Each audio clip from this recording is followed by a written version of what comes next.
and welcome back to RPMbassy yet again. Today we're doing something that will lead on to a list that John is going to be doing sometime very soon. This is kind of in that vein. He spoke to me about it and I decided, you know what, I'm gonna go for that genre. It's a genre that I've not really spoken about in quite a long time. It's an artist I've spoken about before, but I haven't really delved into this genre on the channel for like months, if not like over a year now. So the album we're talking about today is Aesop Rock's 6th album, Skelethon.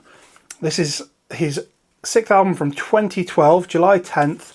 And I don't know if I'd call it the best, but I think in many ways it's probably the most complete, the most polished one that he's done, in my opinion. There are other albums that I kind of appreciate a little bit more, but this certainly feels to be the most personal album, and we'll jump straight into why. So the album previous to this, 2007's None Shall Pass, that was like tons of different sort of collaborators. You had people like LP on there. Production wise, you have Blockhead doing a lot of the production.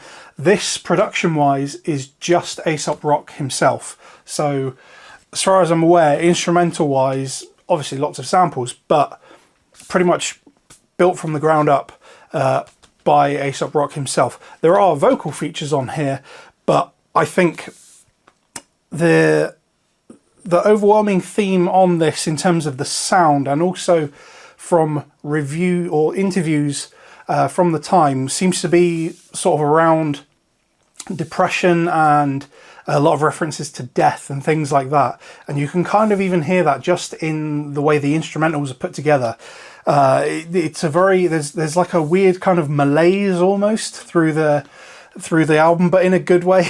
I know that sounds weird, but it has a very depressive feeling to it, and it's quite sort of like ambient also in a way. It really does capture a very good feeling. Music wise and lyric wise, it's phenomenal. For anyone who isn't familiar with Aesop Rock, lyrically, I would say he's one of, if not the most interesting rapper of the past 20 years at the very least, if not of all time. The way that he sort of puts together all of his verses and choruses, it's so poetic, but also quite hard to grasp sometimes what he's on about. And I think there's like he toes a fine line between overly verbose metaphors, but also leaving it open for interpretation. And I think there's an element of sort of interaction that a listener has to kind of engage with his music to kind of pick up what he's saying a lot of the time. Some of his songs aren't as sort of obtuse. The album after this one, there's a song called Kirby, which is about him adopting a cat, and that's pretty cut and dry. It's just him talking about his cat eating things. But this album in particular definitely seems to be a lot more reflective, introspective, and as I said, a little bit depressive. And I think probably what a lot of that stems from, and him talking about death in interviews, is probably due to the death of his friend Camus Tao, rapper and producer, who featured a bit on the album previous. And it seemed his death seemed to, from what I can gather, kind of like lead to Aesop Rock falling out with a lot of people at Rhymesayers, the record label that he was, and I believe still is, on. But like following on from the death of Camus Tao, I don't think there's been a single instance of LP and Aesop Rock featuring together on a track or collaborating in any way. And there's a lot of sort of different information online regarding that sort of situation, which is a shame. But you know, it's a situation that no one outside of that sphere really knows about, so you can't really comment on it in any big way. So yeah, as far as the music goes, as far as the lyricism goes, it is pretty fantastic top to bottom. We'll start with like the main album first, because this is the 10th anniversary special edition. It's well past the 10th anniversary now, of course, but this is the 10th anniversary special edition, so you have a few extra goodies towards the end. But the main album, it's it's a pretty solid start. I would say side A and side B, like no skips, and like I mean that in terms of these are some of the best tracks he's ever done. Leisure Force, an amazing and bizarrely quite an upbeat kind of sounding track to start the album off. ZZZ Top, very fun, quirky track. Cycles to Gehenna, again, really fun track.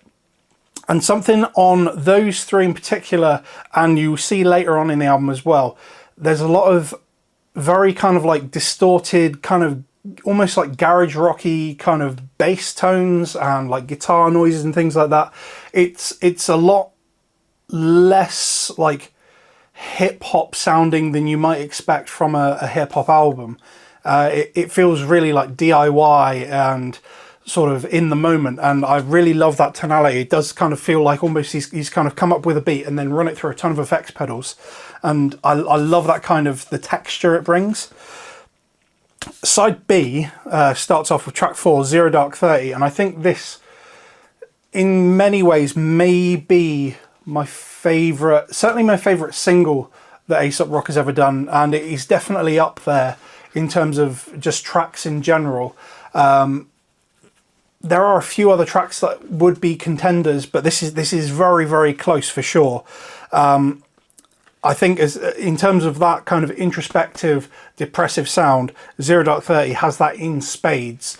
And yeah, as I said, as far as the singles go, fantastic.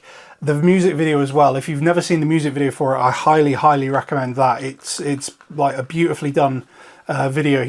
With him sort of sat in what looks to be like a train or railway station, and sort of sat in front of a wall that is constantly being graffitied over and over and over. It's really, really brilliantly done. Next up, Fire Starter. This is where that kind of, it's less about the reflection on death, and it feels kind of like a reflection on almost the way that life goes on after losing someone and like grief, but with a very like kind of innocuous topic. Fire Starter, it's essentially about going to get donuts late at night. That's mostly what the song kind of refers to, but I think, at least the way I read it, it sort of feels like he's essentially talking about the kind of, as I said, the malaise that you kind of find yourself in when sort of dealing with grief. And there's sort of like a real kind of somber beauty to the idea of like going out past midnight to try and like get some sugar in you. And it's a, if you look at it from that angle, I think it's a very beautifully done piece of lyricism, and great sounding song as well. There's some very good little quirks in there. I'm not sure if it's like a trumpet sample or something, but it's a little bit that kind of punctuates each verse, which I absolutely adore. Ruby 81, that's a great song as well. That's about like, it's a story essentially of a toddler or a baby falling into a swimming pool, and the family dog saving the toddler. And the last line in it is, I think it's EMT confirms everybody said good dog.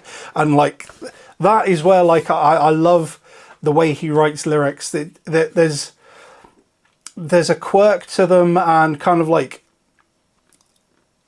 despite it being like a serious topic, you know, a child potentially drowning, he's like managed to kind of weave in like some, almost, it's kind of humorous in a way.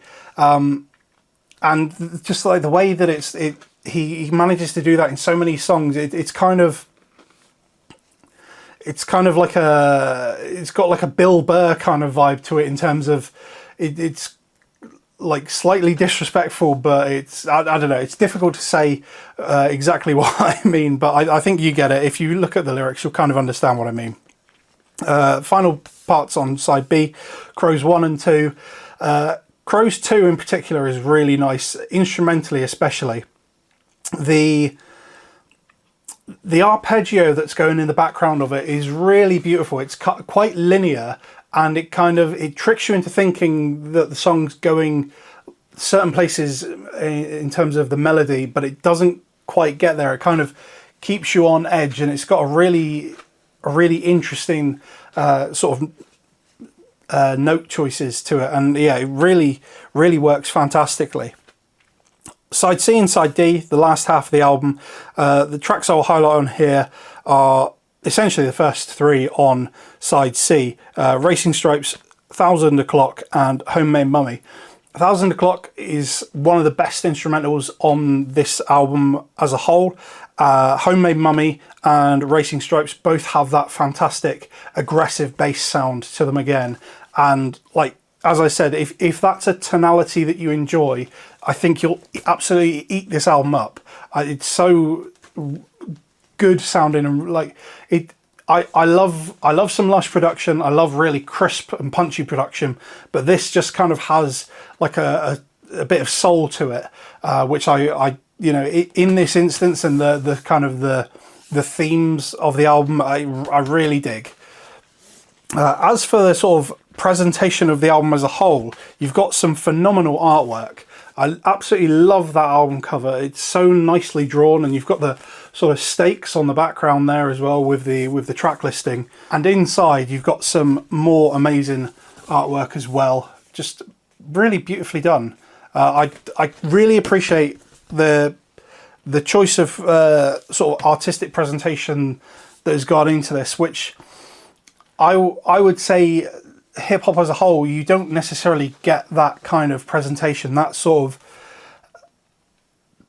attention to that kind of aesthetic as often as would be nice to see.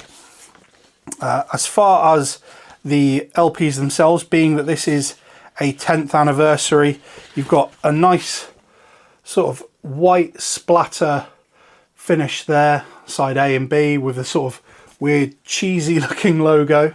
You've then got insert with personnel and lyrics on there, and I mean, this is a good thing here to check out if you ever get a copy of this, just to read through and try and sort of piece together what he might mean on some of the more metaphorical pieces.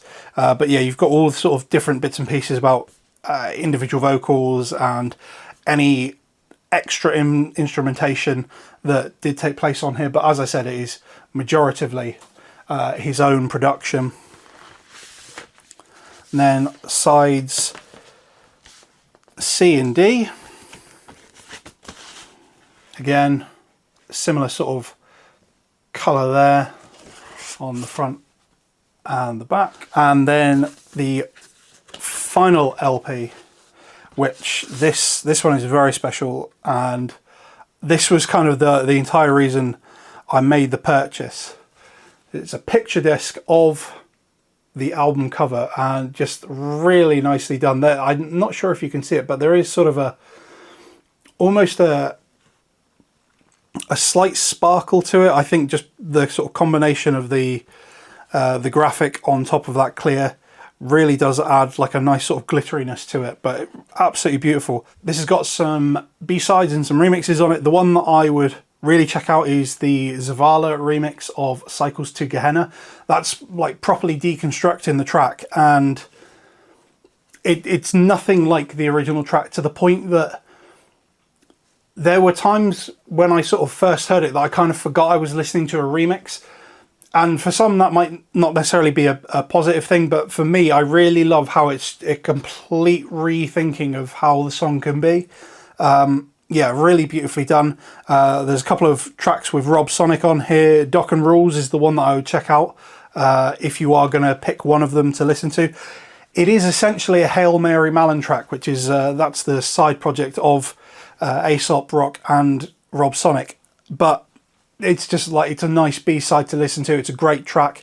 It kind of resets halfway through, and I remember, again, like the first time I ever listened to that, I genuinely thought that the song had repeated, but again, there's like subtle irregularities where you like pick up, and yeah, it's again a really enjoyable track. And I am kind of surprised it never made its way onto a Hail Mary Mallon album, because by this point they'd already done one album, so it seems weird that it didn't make it onto their second album. As far as performance of this album goes, it did okay. I mean, it's sort of I would consider Aesop Rock a bit of a niche rapper in many ways. but it got to 21 in the Billboard charts when it released. It got to #1 on the independents, and I think it was #5 in the hip hop chart. So not terrible, and it was very well received as well. Like critically, I think he's always done very, very well. When you actually get sort of music critics where they delve into it and they really kind of analyze music, I think a lot of his stuff really does sort of shine, and you are rewarded for kind of spending a bit more time mulling over the work that he does. So I think if you haven't heard of him before, or if you haven't heard his music before, this is a really good entry point. As far as price goes for a copy of this, in general, because he's a little bit less popular than some of the other sort of hip-hop artists we know, it's not going to be the cheapest. I mean, I managed to snag this. It was like the last copy left. So I paid like face price for it. But even then, like, it's a special edition, and that was like 50 odd quid. I suspect now, you know, maybe there are some other vendors that are still selling copies, but as I say, from where I got it, I had the last copy they had in stock. It could be getting a little bit pricey. Unfortunately, some of his other albums as well, I cannot find pressings of them, certainly not in the UK. I'd really love to have a copy of the follow-up album of this, The Impossible Kid.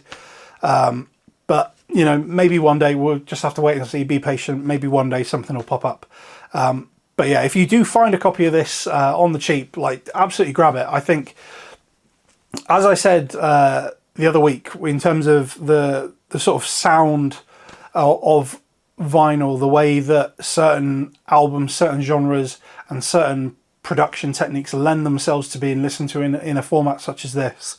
This is another one where that kind of slightly distorted, aggressive kind of vibe, it works really well to sort of sit down and listen to it like this. And yeah, if you can get hold of a copy, like, snatch it up, because they're not the most easily accessible things out there, and it is an absolute gem of an album.